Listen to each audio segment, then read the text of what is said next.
Welcome to BRS news. Adoni medical college గోడలకే పరిమితం. కూటమి ప్రభుత్వంలో కూడా అభివృద్ధికి నోచుకొని ఆదోని ఎన్నో సంవత్సరాల నుంచి ఆదోని వెనుకబడి ఉంది. కూటమి ప్రభుత్వంలో కూడా అభివృద్ధికి నోచుకోకుండా ఆదోని పూర్తిగా వెనుకబడి ఉండటంపై విమర్శలు వినిపిస్తున్నాయని సీనియర్ జర్నలిస్ట్ ఈరన్న అన్నారు. ఎమ్మెల్యే పార్థసారథి ఆదోని వెనుకబడ్డ ప్రాంతం గురించి అసెంబ్లీలో మాట్లాడినా ఎలాంటి ప్రయోజనం లేకపోయింది. ఎమ్మెల్యే ఆదోని ప్రాంతం గురించి అసెంబ్లీ సమావేశాల్లో మాట్లాడడంతో ఎమ్మెల్యే ఇమేజ్ పెరిగింది తప్ప ఆదోని అభివృద్ధికి నోచుకోలేదు. చంద్రబాబు నాయుడుకి రాజధాని నిర్మాణానికి 50,000 కోట్ల రూపాయలు ఖర్చు చేయడానికి నిధులు వస్తాయి. ఆదోని మెడికల్ కాలేజ్ నిర్మాణానికి 300 కోట్ల రూపాయలు నిధులు లేవని పేర్కొనడం పైన కూడా ప్రజలు విమర్శిస్తున్నారు. అయితే ఆదోని మెడికల్ కాలేజ్ గోడలకే పరిమితం అవుతుందని ప్రజలు వాపోయారు. అయితే వైకాపా టైంలో bypass road, ring road, medical college నిర్మాణం చేపట్టడం జరిగింది. కానీ నిధులు లేవంటూ మెడికల్ కాలేజ్ నిర్మాణం నిలిపివేశారు. కూటమి ప్రభుత్వం వెనుకబడ్డ ప్రాంతంపై నిర్లక్ష్యం చూపుతుంది. ఆ మెడికల్ కాలేజ్ నిర్మాణం జరిగితే ఆదోని డివిజన్ లో 10 లక్షల మందికి వైద్య సౌకర్యం అందుతుంది. ప్రజలు 50% సొమ్మును వైద్యంపైనే ఖర్చు పెడుతున్నారు. కాబట్టి ప్రభుత్వం మెడికల్ కాలేజ్ నిర్మించేలాగా అన్ని పార్టీలు ఐక్య ఉద్యమం ద్వారా ప్రభుత్వం మెడల్ వంచి కాలేజీ నిర్మాణం పూర్తి చేయాల్సిన అవసరం ఉంది.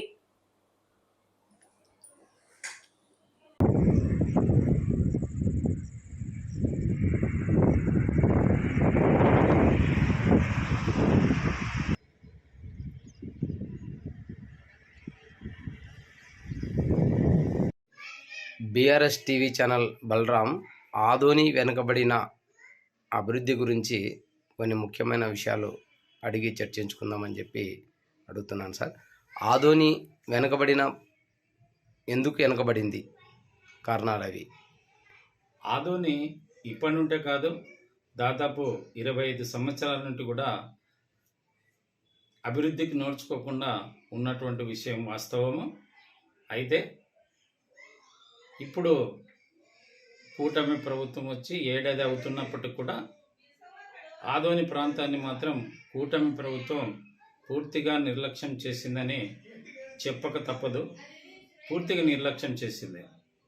ఎందుకంటే నేను చెప్పడం కాదు, ఎమ్మెల్యే పార్థసారథి గారు శాసనసభలో ఆదోని పూర్తిగా వెనుకబడి ఉంది, ఆదోనికి నిధులు ఇవ్వండి, ఆదోనిలో ఉన్నటువంటి రోడ్లకు కానీ, తాగునీటి సమస్య కానీ, విద్యుత్ సమస్య కానీ, లేదా ఆదోనిలో నిర్మాణంలో మధ్యలో ఆగిపోయిన మెడికల్ కాలేజీ నిర్మాణానికి కూడా నిధులు ఇవ్వండి అని విజ్ఞప్తి చేస్తే శాసనసభలో చేసినటువంటి ఎమ్మెల్యేకు కంఠశూష మిగిలింది తప్ప అసలు ఎలాంటి స్పందన ప్రభుత్వం నుండి లేకపోవడం నిజంగా కూటమి ప్రభుత్వం ఆదోని డివిజన్ను విస్మరించింది అని స్పష్టంగా మనకు కనిపిస్తుంది.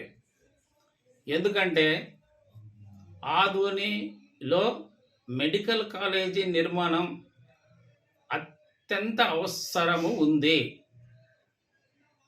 అంతేకాకుండా ఇదే సమస్యలపైన కాంగ్రెస్ నాయకులు దేవిశెట్టి ప్రకాష్ ఒక్కరోజు నిరాహార దీక్ష చేశాడు.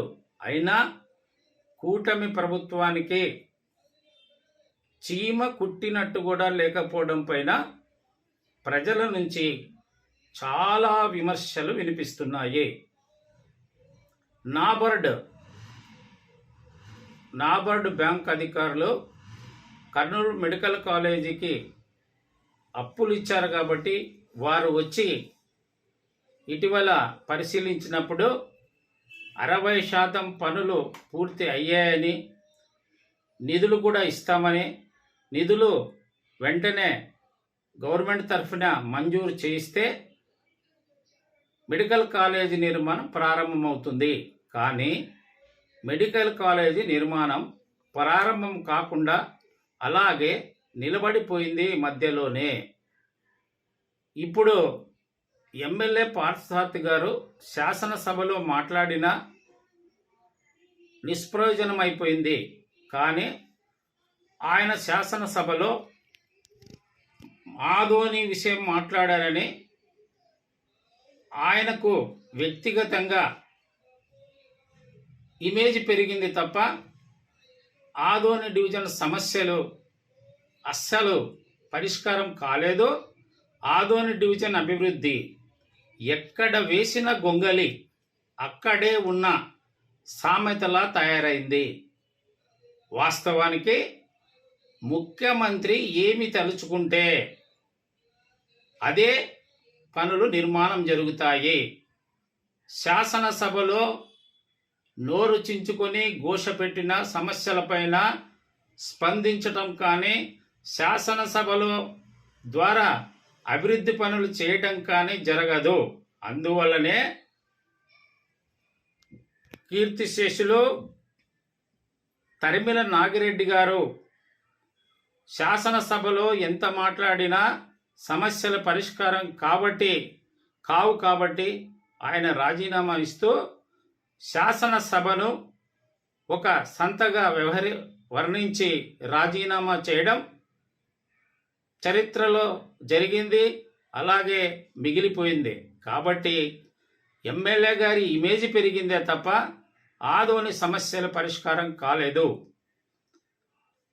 కాబట్టి ఇప్పటికైనా ముఖ్యమంత్రి గారు ఆదోని మెడికల్ కాలేజీకి కావలసినటువంటి నిధులను మంజూరు చేయాలి. ఎందుకంటే మధ్యతరగతి ప్రజలు, పేద ప్రజలు వీళ్ళంతా కూడా ఇవాళ తమ ఆదాయంలో 50% నిధులు ఆరోగ్యానికి కేటాయిస్తున్నటువంటి పరిస్థితి ఉంది.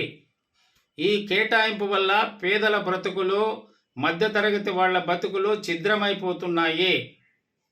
దీనిపైన అన్ని పార్టీలు కూడా ఖచ్చితంగా స్పందించాల్సిన అవసరం ఉంది. వాస్తవానికి తెలుగుదేశం ప్రభుత్వం వైకాపాను నిందిస్తుంది, కానీ ఆదోని డివిజన్లో, ప్రత్యేకంగా ఆదోని శాసనసభ నియోజకవర్గంలో వైకాపా హయాంలోనే రోడ్లు, హైవేలు, రింగ్ రోడ్డు, హైవే రోడ్లు వచ్చాయి. అలాగే మెడికల్ కాలేజీ కూడా వచ్చింది. కానీ కూటమి ప్రభుత్వం మాత్రం ఇప్పటి వరకు మెడికల్ కాలేజీ నిర్మాణాన్ని నిర్లక్ష్యం చేయడం పైన ప్రజలు తీవ్రమైన విమర్శలు ప్రభుత్వంపై చేస్తున్నారు. ముఖ్యంగా చంద్రబాబు నాయుడు గతంలో కూడా రాజధాని నిర్మాణము ఆయనకు ఏకైక అజెండా రాజధాని నిర్మాణం అయిపోయి మిగిలిన సమస్యలన్నీ మరిచిపోవడం గతంలో చూశాము. ఇప్పుడు కూడా అదే నినాదంతో ముందుకు పోతున్నాడు.